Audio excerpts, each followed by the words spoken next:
Hi friends, ఎలా ఉన్నారు friends? భారతదేశం మరియు పాకిస్తాన్ మధ్య పహల్గాం దాడి తర్వాత ప్రారంభమైన ఉద్రిక్తత రోజు రోజుకు వాతావరణాన్ని వేడెక్కిస్తుంది. ఈ సమయంలో అత్యంత ఆశ్చర్యకరమైన అభివృద్ధి ఏమిటంటే భారతదేశం యుఎన్ అనగా యునైటెడ్ నేషన్స్ ను కూడా నేరుగా లక్ష్యంగా చేసుకుంది. అది కూడా చాలా చేసింది. కాశ్మీర్లో ఉన్న యునైటెడ్ నేషన్స్ యొక్క యుఎన్ఎంఓజిఏపి కార్యాలయాన్ని మూసివేసి అక్కడ నుండి తమ సామాన్లను సర్దుకొని యునైటెడ్ నేషన్స్ తిరిగి వెళ్ళవలసి రావచ్చు. అది కూడా ఈ సమయంలో పాకిస్తాన్ ఆర్మీ బిఏఎల్ఏ దాడులతో పోరాడుతుంది మరియు మూడు వైపుల నుండి పాకిస్తాన్ సైన్యం పూర్తిగా చుట్టుముట్టబడింది. అంటే పాకిస్తాన్ ఈ విధంగా ఒంటరిగా మిగిలిపోయింది. మొదటగా అది మూడు వైపుల నుండి చుట్టుముట్టబడింది. రెండవది, ఈ సమయంలో వారికి యునైటెడ్ నేషన్స్ మద్దతు కూడా లేదు. బదులుగా భారతదేశం యునైటెడ్ నేషన్స్నే లక్ష్యంగా చేసుకుంది. ఈ మొత్తం అభివృద్ధి ఏమిటో ఈ వీడియోలో అర్థం చేసుకుందాం. కానీ ముందుకు వెళ్లే ముందు పాకిస్తాన్ భారతదేశంతో పగ తీర్చుకోవడం ఇప్పుడు వారిని మూడు వైపుల నుండి స్థానిక స్థావరాలు చుట్టుముట్టింది. దీనికోసం వీడియోకి లైక్ చేసి ఛానల్ను సబ్స్క్రైబ్ చేయండి. తద్వారా పాకిస్తాన్ మరియు భారతదేశంతో సంబంధించిన అన్ని తాజా అప్డేట్లు మీ వద్దకు మొదటగా మరియు ఖచ్చితమైన సమాచారంతో చేరుకుంటాయి. ఫ్రెండ్స్, వాస్తవానికి ఈ సమయంలో యుఎన్ఎస్సి అనగా యునైటెడ్ నేషన్స్ సెక్యూరిటీ కౌన్సిల్ ఇది తనను తాను ప్రపంచవ్యాప్తంగా అతిపెద్ద భద్రతా సిబ్బందిగా మరియు అందరికీ నాయకుడిగా భావిస్తుంది. భారతదేశం మరియు పాకిస్తాన్ మధ్య సమస్యలను పరిష్కరించడంలో ఈ విధంగా విఫలమైంది. భారతదేశం దానికి ఒక్కొక్కటిగా తిట్లు వినిపిస్తుంది. ఈ పరిస్థితిలో ప్రశ్నలు ఉత్పన్నమవుతున్నాయి. మీరు మీ సామాన్లను భారతదేశం నుండి సర్దుకొని భారతదేశంలోని ఢిల్లీ మరియు కాశ్మీర్ని వదిలి తిరిగి వెళ్ళిపోండి. ఎందుకంటే 1949లో కాశ్మీర్ సమస్య తీవ్రంగా ఉన్నప్పుడు యునైటెడ్ నేషన్స్ ఒక ఒప్పందాన్ని ఏర్పాటు చేసింది. దాని పేరు యుఎన్ఎంఓజిఐపి. వీరి పని ఎల్ఓసి అనగా లైన్ ఆఫ్ కంట్రోల్ పై నిఘా ఉంచడం. వీరికి రెండు కార్యాలయాలు ఉండేవి. ఒకటి శ్రీనగర్లో మరియు మరొకటి ఇస్లామాబాద్లో. కానీ 1972లో షిమ్లా ఒప్పందం జరిగిన తర్వాత భారతదేశం ఇప్పుడు ఈ సమస్యను మేము రెండు దేశాలు కలిసి పరిష్కరించుకుంటామని, ఇందులో యునైటెడ్ నేషన్స్కు ఎలాంటి పని లేదని చెప్పింది. కానీ పాకిస్తాన్ ఈ యుఎన్ఎంఓజిఏపిని కాశ్మీర్ సమస్యను ప్రపంచం ముందు తీసుకురావడానికి ఉపయోగించుకుంది. వారు ఎల్లప్పుడూ భారతదేశంపై ఆరోపణలు చేస్తూ మేము సీజ్ ఫైర్ అనగా యుద్ధ విరమణను ఉల్లంఘిస్తున్నామని చెప్పేవారు. తర్వాత 2019వ సంవత్సరం వచ్చింది. భారతదేశం జమ్మూ మరియు కాశ్మీర్ నుండి ఆర్టికల్ 370ని తొలగించింది. దీని తర్వాత భారతదేశం స్పష్టంగా చెప్పింది, ఇప్పుడు జమ్మూ కాశ్మీర్ పూర్తిగా మా భాగమే. కాబట్టి యుఎన్ఎంఓజిఏపికి ఇక్కడ ఎలాంటి అర్థం లేదు. ఈ జమ్మూ కాశ్మీర్ లెఫ్టినెంట్ గవర్నర్ మనోజ్ సిన్హా కూడా ఇదే చెప్పారు.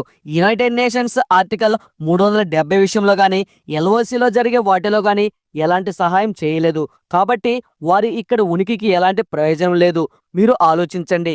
2023లో యునైటెడ్ నేషన్స్ అధికారులు కేవలం 2 సార్లు సీజ్ ఫైర్ ఉల్లంఘన జరిగిందని చెప్పారు. కానీ వాస్తవంలో ఈ సంఖ్య చాలా ఎక్కువగా ఉంది. అంతేగాక పాకిస్తాన్ యుఎన్ఎంఓజిఏపి ఉన్నప్పటికీ చైనాకు మా షాక్స్గమ్ లోయలో సుమారు 5100 చదరపు కిలోమీటర్ల ప్రాంతాన్ని ఇచ్చేసింది. ఇక్కడ ప్రజల అభిప్రాయం కూడా ఇదే. యుఎన్ఎంఓజిఏపి అనేది కేవలం పాత విషయం. దీనికి ఇప్పుడు ఎలాంటి అర్థం లేదు. వారు ఉగ్రవాదాన్ని అంతం చేయడంలో కానీ ఎల్ఓసిలో జరిగే అలజడిని ఆపడంలో కానీ ఏమీ చేయలేదు. ఇంతకు ముందు 2013లో భారతదేశం యునైటెడ్ నేషన్స్ను ఢిల్లీలోని తమ కార్యాలయాన్ని ఖాళీ చేయమని చెప్పింది. ఇప్పుడు మళ్ళీ భారతదేశం యుఎన్ఎంఓజిఏపి కార్యాలయంపై ప్రశ్నలు లేవనెత్తుతోంది. మీరు భారతదేశంలో ఉన్న కార్యాలయాన్ని మూసివేసి తిరిగి వెళ్ళిపోవాలి. మేము చెప్పేది ఏమిటంటే ఇది ఒక పాత వివాదానికి చిహ్నం మాత్రమే. దీనికి ఇప్పుడు ఎలాంటి ప్రయోజనం లేదు. 2019 తర్వాత యునైటెడ్ నేషన్స్ ఈ కార్యాలయం జమ్మూ కాశ్మీర్ ఇప్పుడు భారతదేశంలో భాగమని కూడా అంగీకరించలేదు. అయితే ఈసారి ఆసక్తికరమైన విషయం ఏమిటంటే United nations security council Pakistan యొక్క తప్పును అంగీకరించి భారతదేశానికి మద్దతు ఇచ్చింది. ఇప్పుడు భారతదేశం ఎల్ఓసిలో ఉన్న సీజ్ ఫైర్ ఒప్పందాన్ని కూడా రద్దు చేయాలని ఆలోచిస్తుంది. కాబట్టి మొత్తంగా చెప్పాలంటే యునైటెడ్ నేషన్స్ కార్యాలయానికి కాశ్మీర్లో ఎలాంటి పని లేదు.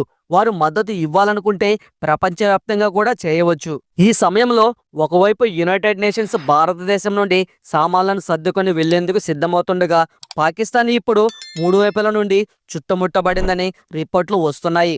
అది కూడా ఈ విధంగా చుట్టుముట్టబడిందని వారి మనసు తమను తాము రక్షించుకోవాలా లేక ఏ వైపు నుండి రక్షించుకోవాలా అని తికమక పడుతుంది. ఎందుకంటే రెండు వైపుల నుండి భారతదేశ సైనిక స్థావరాల ద్వారా చుట్టుముట్టబడింది మరియు మూడవ వైపు నుండి బలూచిస్తాన్ వారిని చుట్టుముట్టే పనిని చేస్తుంది. ఇది భారతదేశం కంటే ఎక్కువగా వారిపై ఆధిపత్యం చెలాయిస్తోంది. వాస్తవానికి మీరు ఈ మ్యాప్ను జాగ్రత్తగా చూస్తే పాకిస్తాన్ రెండు భాగాలుగా విభజించి వేర్వేరు రంగులతో హైలైట్ చేయబడినట్లు చూపించబడుతుంది. ఇక్కడ వైట్ మరియు గ్రీన్ రంగులతో హైలైట్ చేయబడిన ప్రాంతం పాకిస్తాన్ది. కానీ ఈ వైట్ రంగు ప్రాంతం పాకిస్తాన్లోనిది బలూచిస్తాన్. ఇది పాకిస్తాన్ నుండి విడిపోవాలని కోరుకుంటుంది. బలూచిస్తాన్ రెవల్యూషన్ ఆర్మీ నిరంతరం పాకిస్తాన్పై దాడులు చేస్తుంది. ఈ సమయంలో వారి దృష్టి భారతదేశం వైపు మళ్ళినప్పుడు బలూచిస్తాన్ ఆర్మీ పాకిస్తాన్ ఛాతిపైకి ముందుకు సాగుతుంది. అంటే ఆ వైపు భారతదేశం చూడవలసిన అవసరం లేదు. బలూచిస్తాన్ ఒంటరిగానే పాకిస్తాన్ని సంబలించగలదు. రెండవ విషయం ఏమిటంటే బలూచిస్తాన్ ఎలాంటి సమయంలోనైనా భారతదేశానికి మద్దతుగా ఉంది. కాబట్టి స్పష్టంగా చెప్పాలంటే ఇక్కడ పాకిస్తాన్ భారతదేశంపై కన్నేసినట్లయితే అక్కడ బలూచిస్తాన్ ఒక్కో అడుగు వేస్తూ పాకిస్తాన్పై దాడి చేస్తూ ముందుకు సాగుతుంది.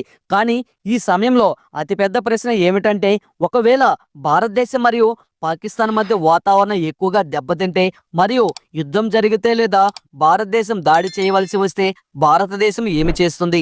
పాకిస్తాన్ చుట్టూ మనకు ఏదైనా బలమైన సైనిక స్థావరం ఉందా లేదా? ఎందుకంటే చూస్తే భారతదేశం మరియు పాకిస్తాన్ మధ్య సుమారు 3323 కిలోమీటర్ల పొడవైన అంతర్జాతీయ సరిహద్దు ఉంది. ఇక్కడ పాకిస్తాన్ తూర్పున భారతదేశంలోని జమ్మూ కాశ్మీర్, పంజాబ్, రాజస్థాన్ మరియు గుజరాత్ రాష్ట్రాలు ఉన్నాయి. ఈ ప్రాంతాల్లో భారతదేశానికి అనేక సైనిక స్థావరాలు ఉన్నాయి. ఇవి పాకిస్తాన్ చుట్టుముట్టడంలో కీలక పాత్ర పోషించగలవు. వీటిలో మొదటిది ఉదంపూర్ నార్థన్ హెడ్ క్వార్టర్స్. ఇది జమ్మూ కాశ్మీర్ మరియు లడఖ్ సెక్టార్లను నియంత్రిస్తుంది మరియు ఇది పాకిస్తాన్ నుండి సుమారు 90 కిలోమీటర్ల దూరంలో ఉంది. రెండవది శ్రీనగర్ ఎయిర్ బేస్. ఇది పాకిస్తాన్ నుండి కేవలం 50 కిలోమీటర్ల దూరంలో ఉంది. ఇది గాలి దాడులు మరియు సైనిక మద్దతు కార్యకలాపాలకు అత్యంత సమీప ఎయిర్ బేసు.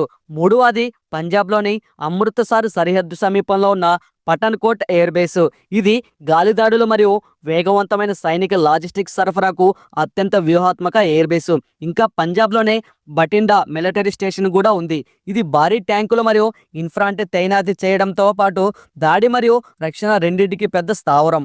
అదేవిధంగా రాజస్థాన్ మరియు గుజరాత్లోని సముద్ర తీరంలో కూడా అనేక సైనిక స్థావరాలు ఉన్నాయి. ఇవి పాకిస్తాన్ను క్షణంలో చుట్టుముట్టడానికి మరియు దాడి చేయడానికి అద్భుతమైన పాత్ర పోషించగలవు. ఎందుకంటే భారతదేశం Sukhoi 30 MKI Rafale MiG power push shot భారతదేశం ఈ సైనిక స్థావరాలలో T-90 మరియు అర్జున్ ట్యాంకులను రాజస్థాన్ మరియు పంజాబ్ తైనాతి చేసింది. భారతదేశం యొక్క స్ట్రైన్ కార్ను కూడా పాకిస్తాన్పై దూకుడు కార్యకలాపాల కోసం ప్రత్యేకంగా సిద్ధంగా ఉంది. అంతేగాక బ్రహ్మోస్ మిసైల్ మరియు పినాక మల్టీ రాకెట్ సిస్టంలను పాకిస్తాన్ సమీపంలో తైనాతి చేశారు. మీ అభిప్రాయం ఏమిటి? యునైటెడ్ నేషన్స్ డిఫెన్స్ సెక్యూరిటీలో ఇంతగా విఫలమైనప్పటికీ భారతదేశంలోనూ కూర్చోవాలని పట్టుబట్టిందా లేక తమ సామాన్లను సర్దుకొని తిరిగి వెళ్లేందుకు సిద్ధమవుతుందా? మీ ఆలోచనలను కామెంట్లో తప్పక చెప్పండి. ఈ వీడియోను లైక్ చేసి మీ స్నేహితులతో షేర్ చేయండి. తద్వారా వారికి కూడా సమాచారం అందుతుంది. ఇలాంటి మరెన్నో అద్భుతమైన వీడియోలను మిస్ కాకుండా ఉండాలి అంటే మన ఛానల్కు ఇప్పుడే సబ్స్క్రైబ్ చేసుకొని పక్కనే ఉన్న బెల్ ఐకాన్ని క్లిక్ చేసి యాక్టివేట్ చేసుకోండి. మేము ముందుగా ఏ వీడియో అప్లోడ్ చేసినా మీ మొబైల్కి అయితే ఖచ్చితంగా నోటిఫికేషన్ అనేది వస్తుంది. Thanks for watching. నెక్స్ట్ వీడియోలో మళ్ళీ కలుసుకుందాం. జై హింద్.